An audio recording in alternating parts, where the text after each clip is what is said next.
What's up? My name is Rose and welcome back to my YouTube channel!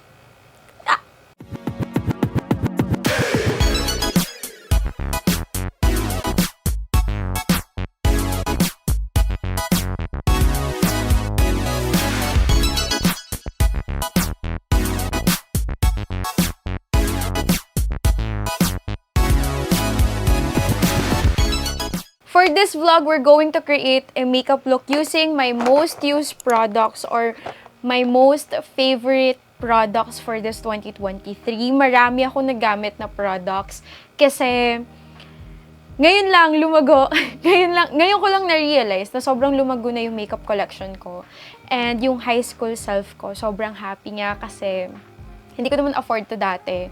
Like, yung pag nag-iipon ako, hindi naman sa makeup na pupunta, kundi sa ibang bagay. So, seeing my makeup collection right now, ngayong end ng 2023, I am very, very happy and grateful sa mga brands na nagpapadala, nagre-regalo, na sinasali nila ako sa PRs nila. Kaya naman I decided na my last video for this year is gonna be a makeup vlog. Nakalatag na lahat ng makeup products ko dito and yung mga brushes na gagamitin ko. Even my cute mirror from the Flower Nose, nandito na rin. Tapos yung mga clips ko, kaya naman without further ado, let's get started. First, maglalagay muna tayo ng mga clips para hindi pa harang-harang yung hair, lalo natin sa ating cute face. Nakapag-prep na ako ng skin ko, nakapaglagay na ako ng eye serum, ng moisturizer, pero hindi ko na pinakita kasi I'm going to do a separate video for that. Ipapakita ko sa inyo dun sa video na yon yung morning routine ko and yung night routine ko when it comes to skincare. Nagbago na yung makeup routine ko kasi whenever I go to events or kapag aalis na lang ako, magsisimula muna ako sa eyes bago yung base routine ko. Like eyeshadow muna, eyeliner, and mascara before my foundation, skin tint, primers, etc. Kasi kapag naglalagay na ako ng eyeshadow, pagkatapos ng base ko, nadidisturb nga yung base ko kasi nga, syempre may fallout yung mga eyeshadows, ganyan-ganyan. So, I don't want that. Kaya, binaliktad ko, eyes muna before yung base makeup. And for the eyes, I always start with eye primers. You can use concealers, pero kasi simula nung nag-release yung Easy, siya na yung ginamit ko. Pero, nagpadala kasi ang Kaleido sa akin. And then, meron silang tone activator na eye primer. So, between these two, nag-stand out talaga sa akin is yung sa Kaleidos. Kasi whenever I use this, mas nakikita yung eyeshadow ko, mas nabibigyan niya ng buhay yung mga eyeshadows ko. So kapag gagamit ka nito, you don't need a lot. Kasi para siyang concealer, pero hindi. Ganon. Make sure to blend it very smoothly lang. Sa eyeshadow, sobrang dami kong palettes. Like, from the Flower Nose to Kaleidos to Flores's, Clio, Unleasha. Ang dami. Oh. Meron pa dyan yung mga blushes ko na ginagamit ko for my eyes. Pero yung pinaka gamit na gamit kasi sa akin this year and pinaka nag-stand out sa akin is from the Flower Nose, this palette. Baliktad pala. Ganyan. Ayan pala. Yan. Look at that. Very beginner-friendly lang nitong eyeshadow palette na to. Pero yung price, hindi siya beginner-friendly. Lahat ng Flower Nose products ko, they are all gifted. Hindi ko afford ang Flower Nose. Like, even this mirror, they gifted this to me. So, kasi when I checked the prices sa Orange app, nagulat lang ako sa presyo. Sabi ko, parang, okay, napaganon ako.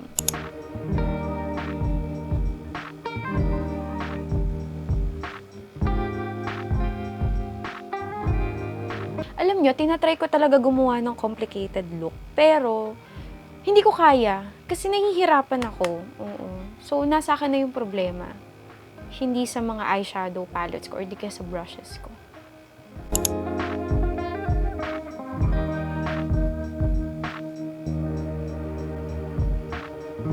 Malapit na ako matapos sa eyeshadow ko ay maglalagay na lang ako ng shimmers. I have two here. Number one is from the Colorette Cosmetics. This is in the shade Flame. This is the Lucky Beauty pressed highlighter in the shade Citrine. O, diba? Super gamit na gamit sa akin tong dalawang to. Pero, if magbe-base tayo sa pigment, mananalo ang Citrine ni Lucky Beauty. Pakak ang shimmers niya, and I always use this sa mga events ko before. Pero, if you want that natural, glowy, something, go for the Colorette one. Ngayon, ito yung gagamitin natin for this look. Medyo nakaka-stress tong mata na to kasi I have dry patches here and ang cause niya is sa lamig. Alam niyo yung pabago-bago ng panahon. Ang tagal ko na siyang problema. Pero feeling ko pagaling naman na yan. Tinitreat ko naman yan with the PP cream. Wala, share ko lang. Gusto ko pa maglagay ng shimmer yung dito lang sa may taas na ganyan, sa eyelids ko. So I'm using this glitter stick from the Unleasha. Ayan siya. Now that I'm done with my eyeshadow, let's move on na sa ating eyeliners. I have 4 here. Oops. I have 4 here. Pero, dalawa dito pang kilay. This is the MZYZ brand. This is from the Get Ready With Me Cosmetics, the Brow Pen Pro. And yung dalawa dito is literal na eyeliner siya. This one is from Careline. The other one is from Pink Flash. If I want a pakak eyeliner, I would definitely use this two, from the Careline and from the Pink Flash. Yung Pink Flash, last year ko pa ito ginagamit and sobrang ganda niya. It's waterproof, it's smudge-proof. It's waterproof, it's smudge-proof. Same goes din sa lahat ng eyeliners from the Careline. Pero kasi, if I want a natural, very precise eyeliner lang, I would definitely go with this two. Yung pangkilay ko. Kasi, yung tip niya, sobrang, tingnan nyo naman, ba diba? Sobrang nipis. Kaya naman for this look, ang mananalo ay ang Get Ready With Me Brow Pro. Ano? From the Get Ready With Me, the Brow Pen Pro. Shake well before using it. Chocolate drink yan. Pantay ba? Kung hindi pantay, okay lang yan. Okay na yan. Huwag na natin ayusin, huwag na natin galawin pa masyado kasi natutunan ko this year na the more na ginugulo or the more na inaayos ang eyeliner, the more na masisira ang makeup look. So, kung feeling nyo hindi pantay yung eyeliner niyo, huwag nyo na galawin, okay? Stop it. Stop what you're doing. Idala nyo na lang yan sa mascara, which is yun yung next na gagawin natin. For our curler, gagamitin natin this Polish curler in the shade. Sabi ng mga napapanood kong content creators, may learning curve daw ang paggamit ng Polish curler. Pero hindi ko ma-determine kung ano yung learning curve na yon. Basta ang na-realize ko na lang whenever I use this, I should be very careful kasi merong 80% chance na nagaganon ko yung aking balat sa eye. So, if you're planning to use this or if you're planning to buy these, be careful lang. And nod ka muna ng mga tutorials sa mga fina-follow nyong makeup content creators. Ninyo, ganda! Ko! For my mascara, isa lang yung nag-top sa list ko this 2023. And this is from the Get Ready With Me, the Lash Booster Mascara Primer and the Lengthening Mascara. So basically, yung mascara primer nila, pina-prime niya yung eyelashes.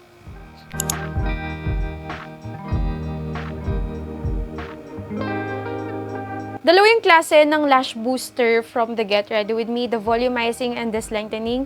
Na-try ko na yung volumizing pero bumabagsak yung lashes ko doon and parang wala akong nakikitang difference kapag nilalagay ko yun. So, nung ginamit ko yung lengthening, napapahaba niya talaga yung lashes ko. Smudge-proof siya, waterproof siya, mahirap siyang tanggalin actually, and super ganda talaga nito.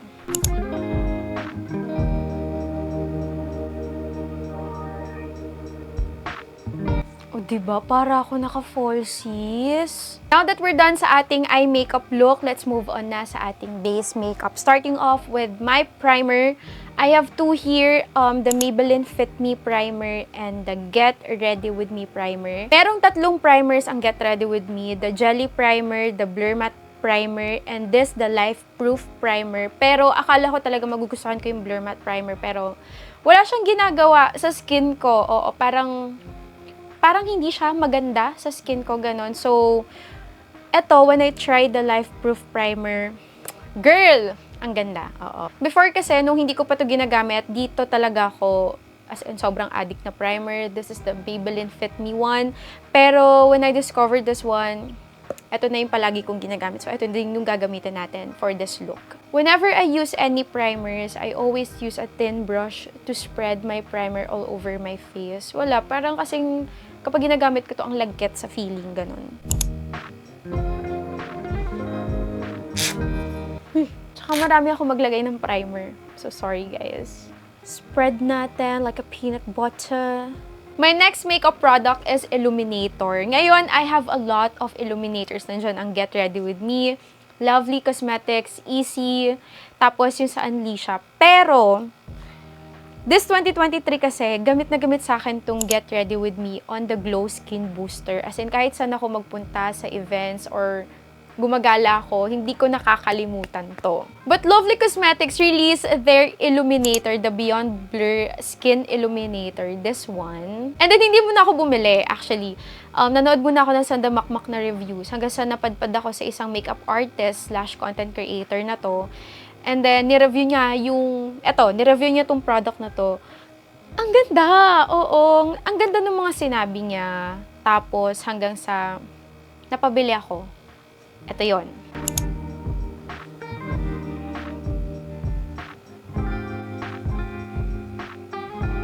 Dagdag tayo dito. Sa highest points of our face.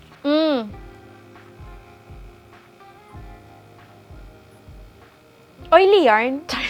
After Illuminator, maglalagay na ako ng correctors. 2 from the Get Ready With Me Cosmetics and 1 from the Strokes Beauty. The spot corrector from the Strokes Beauty is very, very nice kasi self-setting na siya, so you don't have to set it with powder na. While the Get Ready With Me Cosmetics, if you want that natural na correctors, go for this one. This is their green beige and the light peach.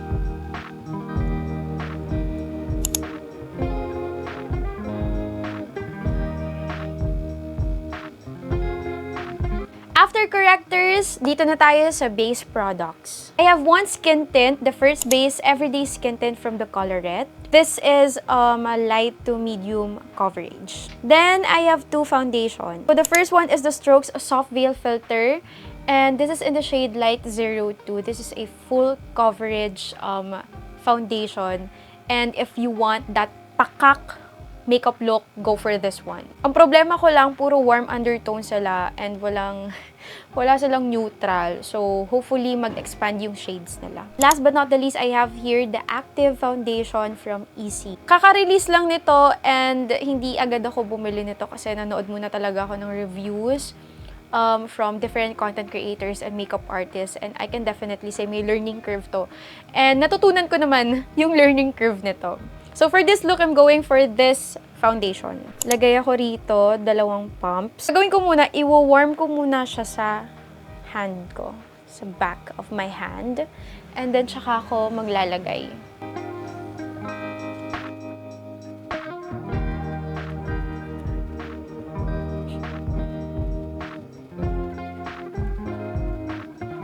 Next, bronzer and contour, and gagamitin natin is from the Strokes Beauty. Ayan siya. Simula nung gumamit ako nito, hindi ko na to pinalitan. Yuck! Tingnan nyo.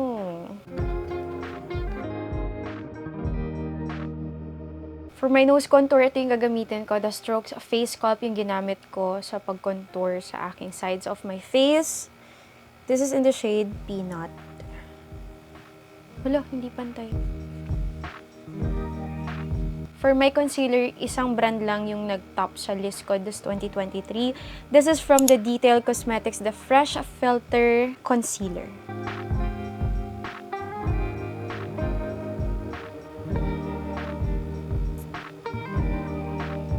After concealer, magli-lip prep muna ako para pag naglagay ako ng lipstick or lip product later, maganda yung kalalabasan. So, I have 2 here. Number 1 is the Kaleidos Coconut Oil Lip Treatment. And etong Bare and Bliss Butter Rush Vitamin Lip Mask. Tatlong purchase ako nito this year kasi sobrang ganda niya sa lips. Pero, gagamitin natin the Kaleidos Coconut Oil Lip Treatment kasi sobrang ganda nito. And hindi ko to binili. Niregalo sa akin to ng Kaleidos. Yung products din ng Kaleidos, hindi din siya beginner friendly. Ang mamahal niya rin, pero maganda yung quality.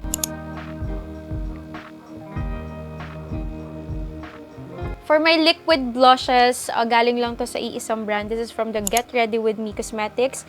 Ito yung Get Ready With Me Milk Tint nila. Ito yung bago nila and ito yung second version yata. I'll use this Get Ready With Me Milk Tint in the shade Bingsu. Ganda.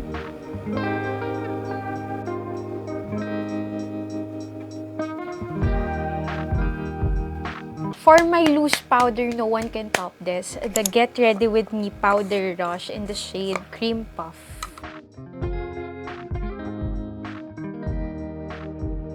Ganda! Powder contour, this Natural Sculptura Profile Definer. Tsura niya. Di siya ganun ka-pigmented, ang dali niya lang i-blend. Perfecto. Gagamitin ko na rin to for my nose contour. For my powder blushes, I have two here from the Get Ready With Me Cosmetics in the shade Pablo's Latte. Ayan. And the Choo Choo Beauty Heart Blush Duo in the shade Miss Dolly. Ayan siya. In terms of the pigment and long-lasting, go for the Choo Choo Beauty one. So, ito yung gagamitin natin for this look. Balik lang ako dito sa Choo Choo Beauty Heart Blush Duo in Miss Dolly. Pick up ako nitong color na to. And lalagay ko dito sa ilalim ng mata ko. Balik din ako dito sa glitter stick na to from the Unleasha and maglalagay lang ako dito sa ilalim din ng mata ko. For my lower lashes, gagamitin ko tong Careline Skinny Mascara.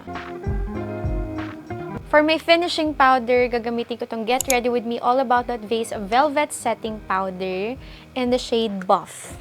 Pak Hit Pan.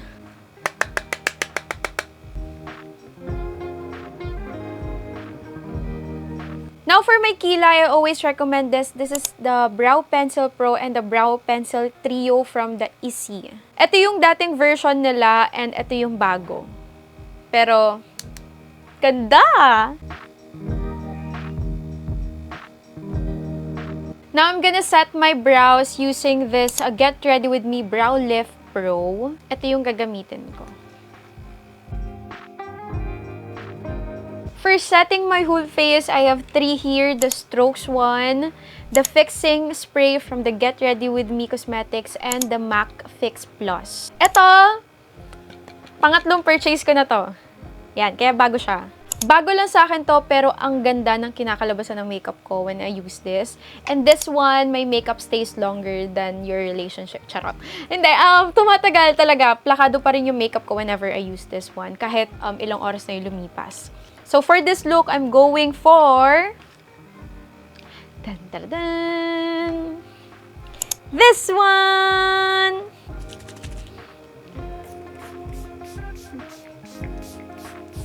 For my lips, gagamit muna tayo ng lip liner. And simula na nag-release ang Get Ready With Me ng lip liners, ito na talaga yung pinaka-ginagamit ko. Problem ko lang sa lip liners ng Get Ready With Me is yung shades nila. Kasi parang sobrang identical nila and nahihirapan ako i-determine yung pagkakaiba nila. Pero my go-to shade is this one, the Cali one. And I swear, this is really smudge-proof. For my lips, I have two here. The Get Ready With Me Lips Pick in the shade Cheesecake Supremacy. And the Kaleidos Cloud Lab Lip Clay in the shade Pink Moon. If I want a formal look, I'll go for this one. The Get Ready With Me Lips Pick. Pero if I want something na parang wala, very casual lang, gusto ko lang very cute ako, I'll go for the Kaleidos. So, for this look, ito tayo. Look at that. Now, I'm just gonna finish everything and I'll be right back.